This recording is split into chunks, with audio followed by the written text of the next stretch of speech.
नमस्कार, कानून के पाठशाला में आपका स्वागत है। मैं हूं नरेंद्र सिंह।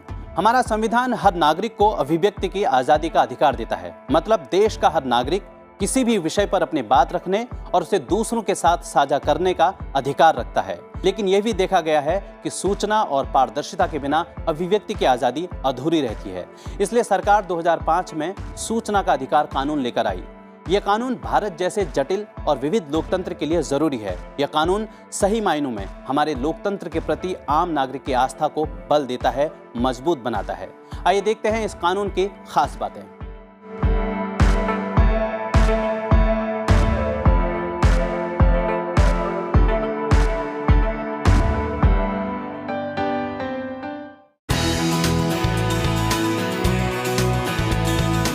वैश्विक स्तर पर सूचना के अधिकार को पहचान 1948 में संयुक्त राष्ट्र महासभा द्वारा universal declaration of human rights को अपनाने के बाद मिली।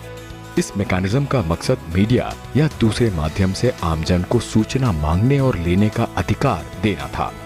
और कई दशकों बाद लोकतंत्र को मजबूत करने और गवर्नेंस में पारदर्शिता लाने के उद्देश्य से भारतीय संसद ने भी सूचना का अधिकार अधिनियम 2005 सारे देश में लागू कर दिया।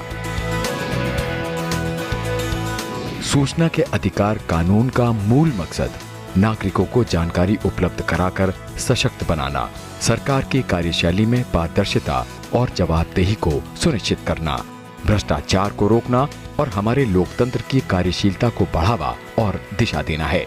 ये कानून नागरिकों को सरकार की गतिविधियों के बारे में अवगत कराने की दिशा में बड़ा कदम है। इस कानून के तहत कोई भी नागरिक किसी भी सरकारी कार्यालय में आरटीआई दर्ज कराकर जरूरी जानकारी ले सकता है। ये कानून सरकार से लिखित सवाल जवाब करने का हक हर नागरिक को देता है। भारत सरकार ने भ्रष्टाचार को खत्म करने की दिशा में एक प्रभावी कदम के रूप में सूचना का अधिकार विधेयक को जून 2005 में संसद से पारित करवाया। जुलाई 2019 में इसमें संशोधन कर कमियों को दूर किया गया। अब जानते हैं इस कानून की बड़ी बातों को। आरटीआई के अंतर्गत सभी संवैधानिक निकाय, संसद और राज्यसभा के अधिनियमों द्वारा गठित संस्थान और निकाय शामिल हैं। आरटीआई एक्ट के अंतर्गत वो सभी विभाग शामिल हैं जो सरकारी आदेश से बने हैं या सरकार से वित्तीय सहायता लेते हैं।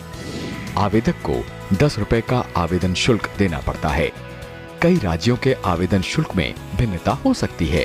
गरीबी रेखा के नीचे वाला आवेदक बिना किसी शुल्क के सूचना मंगा सकता है। मांगी गई सूचना अगर आवेदक के व्यक्तिगत जीवन से जुड़ी है तो उसे 48 घंटे के भीतर ही उपलब्ध कराने का प्रावधान है। आरटीआई एक्ट में यह भी कहा गया है कि सभी सार्वजनिक प्राधिकरण अपने दस्तावेजों का संरक्षण कंप्यूटर में करें। प्राप्त सूचना से असंतुष्ट होने की स्थिति में आप स्थानीय से लेकर राज्य और केंद्रीय सूचना आयोग में अपील कर सकते हैं।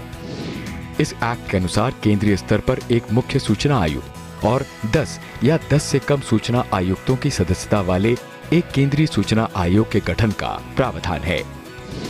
इस कानून में केंद्र की तर्ज पर राज्यों में भी एक राज्य सूचना आयोग के गठन का प्रावधान रखा गया है। राष्ट्र की संप्रभुता, एकता, अखंडता और सामरिक हितों पर प्रतिकूल प्रभाव डालने वाली सूचनाओं को कानून के दायरे से बाहर रखा गया है। सेक्शन 24 सब सेक्शन 1 के अंतर्गत सिक्योरिटी और इंटेलिजेंस एजेंसीज को इस कानून के दायरे से बाहर रखा गया है।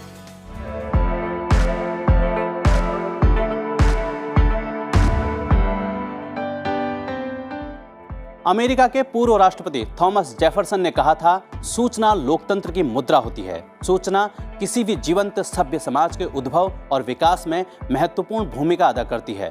कानून के पाठशाला कार्यक्रम में फिर मिलेंगे एक नए कानून और उससे जुड़े प्रावधानों को लेकर। नमस्कार।